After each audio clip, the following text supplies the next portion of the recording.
Hey everyone, Game Master here, and this is a video that a lot of you probably weren't expecting. Yep, this is a campaign video, and today I'm going to be taking on the toughest challenge of them all. I'm going to be trying to beat the entirety of the Cold War campaign on veteran difficulties. If you guys don't know, veteran is basically what used to be the highest difficulty that campaign could go until realism became a thing, but I'm not about to play this campaign on realism. Realism is like one shot you're dead. Yeah, I'm not playing realism, but I will be playing veteran, and I think that's a pretty good achievement itself. I've never tried to play this campaign on veteran. I've always played it on normal. I've only beat it once.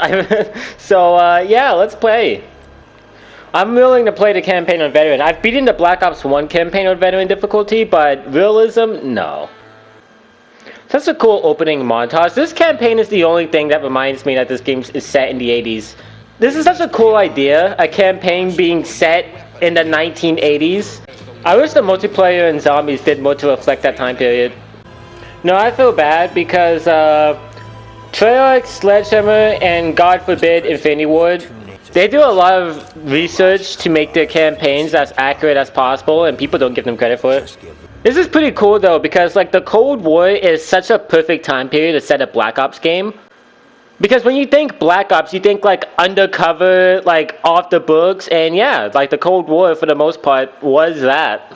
It's called the Cold War because there wasn't really a lot of fighting going on, but who's to say there wasn't undercover stuff going on behind the scenes? Like this is such a perfect idea. I wish this campaign was longer and had more time to be worked on because it's such a cool idea and it's already so good. This campaign actually begins the same exact way Black Ops 1 does. It makes sense considering the twist this game has. Adler is so fucking cool. Like, oh my god. I love his hair too. Oh.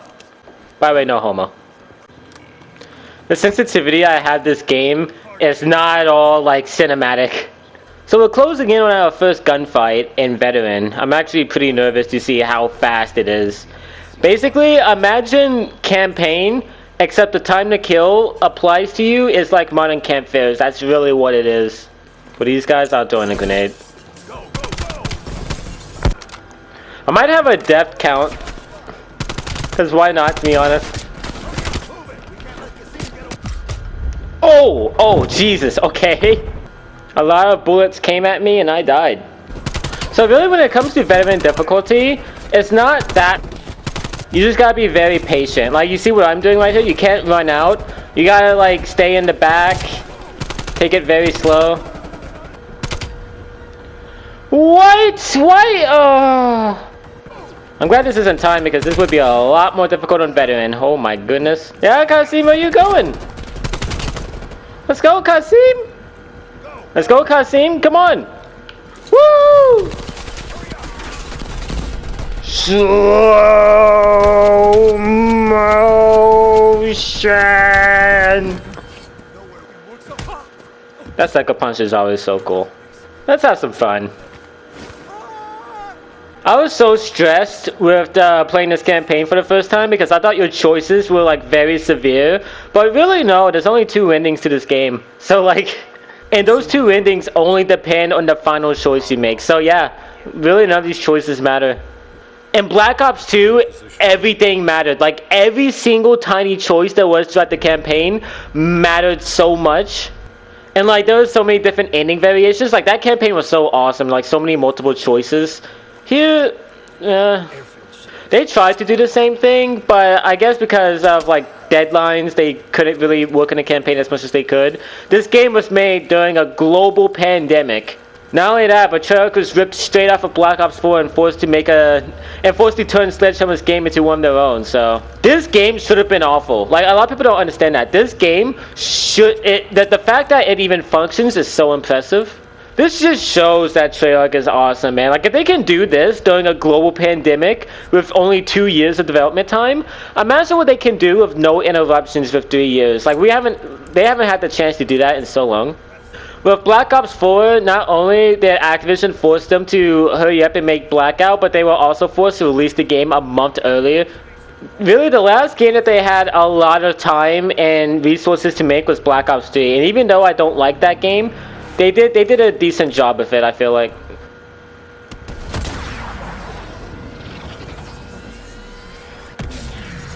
so badass. I don't know if this is timed or not, so I'm just rushing. I'm actually just rushing this. Get to the truck, get to the truck! Ah! Okay, I don't... Oh, everything's shooting me. Oh, God! No!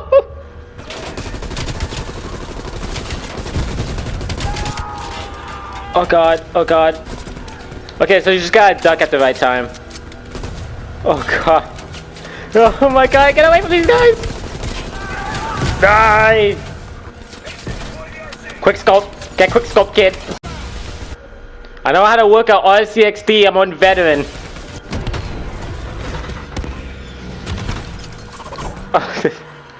So badass, man.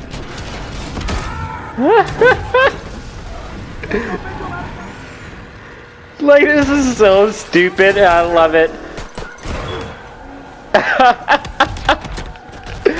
Oh, I love you, Trey. Look at this.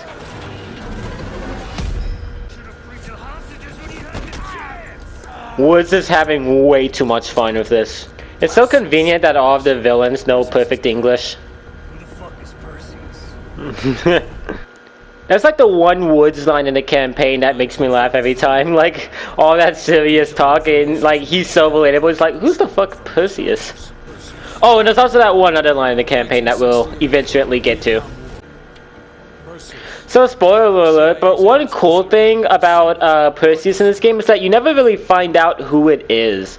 And I think that's pretty badass. Here he is, guys. Ronald Reagan, here at last. Imagine having on your resume that you voice acted for Ronald Reagan. I voiced Ronald Reagan in Call of Duty.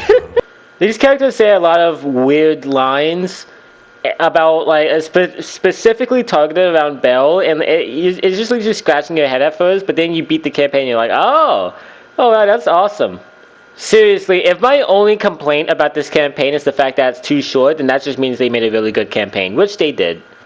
Alright, I'm going to talk about this real quick. A lot of people were saying, like, a lot of people were so mad, like, oh, non-binary, oh, it's not historically accurate, man. This game has fucking zombies. And not only that, but, like, when it comes to the campaign, like, there's so much more that's not historically accurate. Like, these guys commit war crimes on a daily basis. But having an option to be non-binary is such a petty thing to complain about. Bunch of toxic masculine weirdos who don't want non-binary people in no Call of Duty games. Like, I'm sorry for the rant, but that just makes me so, like, oh my god. Park standing there just being a typical badass. Look at Lazai here, freaking Burger Town shirt. Oh, that's such a weird thing that Treyarch acknowledged. Like, out of all of the stuff from both Exo Zombies, World War II Zombies, Infinite Warfare Zombies, they choose Burger Town to make a reference to. Like, look at what this guy's wearing. Standard shirt, Park, yep, military. This Adler, yep. And then this guy over here with a Burger Town t-shirt. Like, I can't. By the way, Treyarch did a phenomenal job with the soundtrack to this game. Just, oh, mwah, thank you, Daddy Treyarch, for this wonderful game. Like, really, come on. Wonderful campaign. Decent multiplayer, kind of ruined by skill-based matchmaking. Pretty good zombie season. They did a good job, at least to me. I know it's not possible, but if Treyarch was able to direct, like, every single Call of Duty game, like, every single year, every game would be great. I'm dead serious. Infinity Ward are so incompetent in their jobs. It's like the only game they made that I actually really enjoyed was Infinite Warfare, and that was only because it didn't feel like an Infinity Ward game in the slightest. It felt way more like a Treyarch game because it had a super ambitious campaign. Multiplayer was just archaic fun. Zombies was a masterpiece. Yeah, it was literally a Treyarch game made by Infinity Ward somehow. I really did sleep on Infinite Warfare multiplayer. Like, I wish I played it a lot back in the day, but I was, like, very stubborn. Like, I was not a multiplayer kid in the early days of Call of Duty. I only played for campaign and zombies. What got me into the series was Black Ops Zombies, actually. That's the only reason I bought a Call of Duty game, so I could play zombies. This is such a cool Vietnam setting. This looks so good.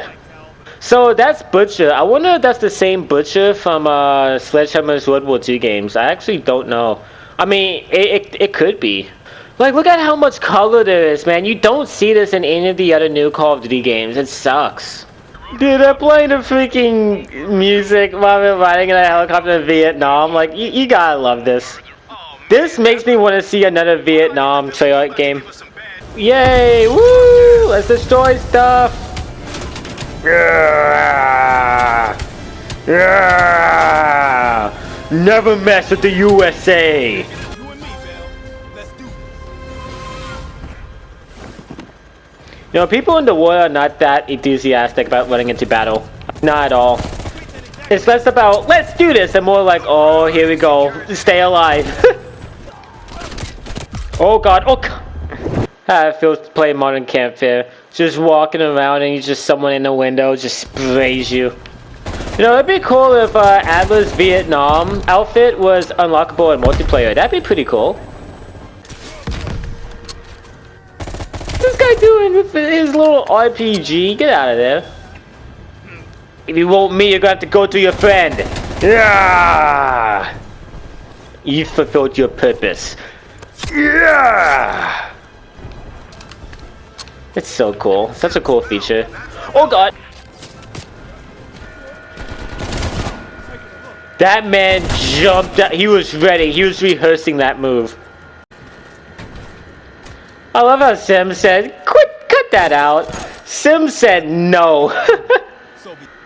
Like, I'm just trying to record a video and something in the background has to be loud. I really don't know what that is. I don't know if it's outside my window. I don't know if it's my air conditioning. Just something has to go wrong. You wanna know what's a sad feeling? A lot of the people who say Cold War is awful never played this. They never experienced this. To me, like, a lot of people just look at the multiplayer and they let that decide if the entire game is bad or not.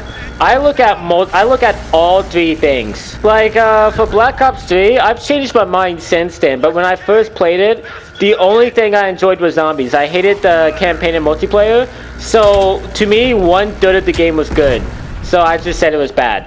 Even though I'm mainly a zombies guy, so I'm gonna have a lot of fun in the game, it still doesn't change the fact that 2 out of 3 of the things I liked just weren't enjoyable. So I considered it a bad game. I feel like a lot of people need to do that more often. And in Modern Campfire's case, everything sucked. Like everything is the only Call of Duty game I've ever played where every aspect of the game was awful. Modern Campfire to this day is still the worst Call of Duty game I've ever played, and honestly one of the worst video games I've ever played. However, a lot of people liked it. Like, a lot of people enjoyed it, so we're going to be getting the same thing when Infinity Ward's game comes out, and oh. The only thing that's probably going to change is zombies. That's probably the only thing that will change. Like, they'll probably have zombies in the game, or something better than Spec Ops, or maybe an improved Spec Ops. Oh wow, I completed the mission. I didn't even realize I was getting close to it. Ah, it wouldn't be a campaign if something didn't go wrong.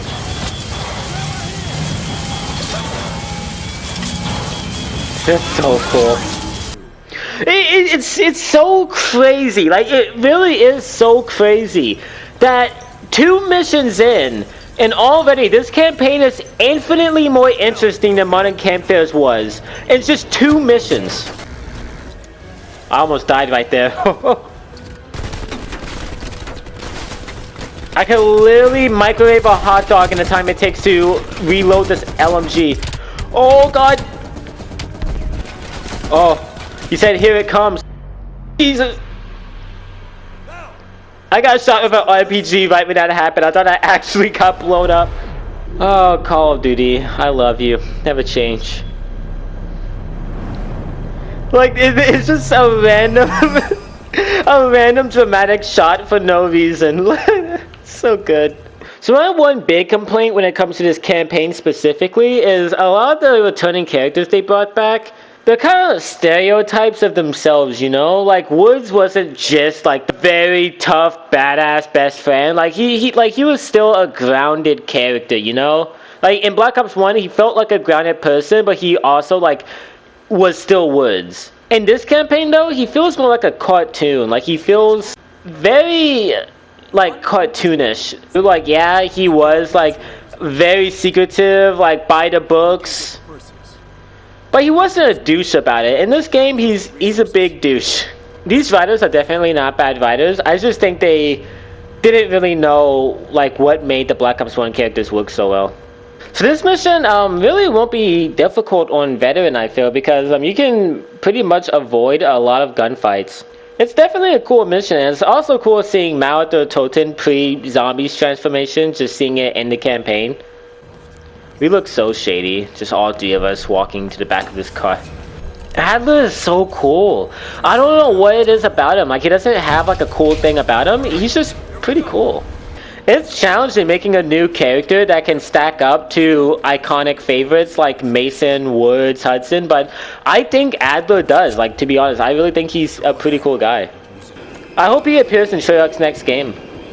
So I'm pretty sure multiplayer takes place after the campaign, right? So yeah, and then we're about to get that cool numbers event in Warzone that's gonna be something big. And since Season 6 is the last season of Cold War before we get like the whole Vanguard life cycle, I wonder if something big's gonna happen.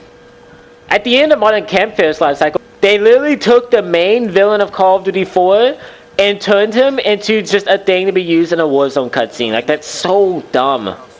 Aw, that's cute. A plus J. Okay, use camera to attack enemies. This is pretty cool because you can literally like see what these guys are through walls.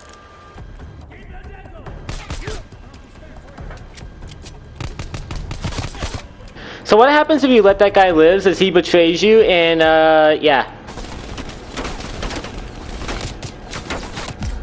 Oh my god, oh my god. Oh, I get to kill you all over again.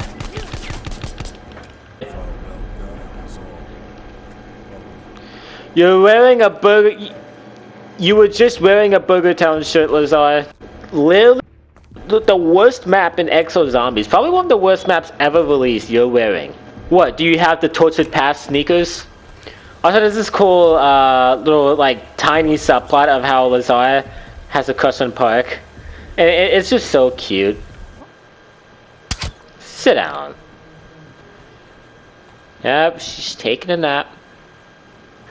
Screw you! Screw you! God dang it! I didn't know. I forgot he. Okay.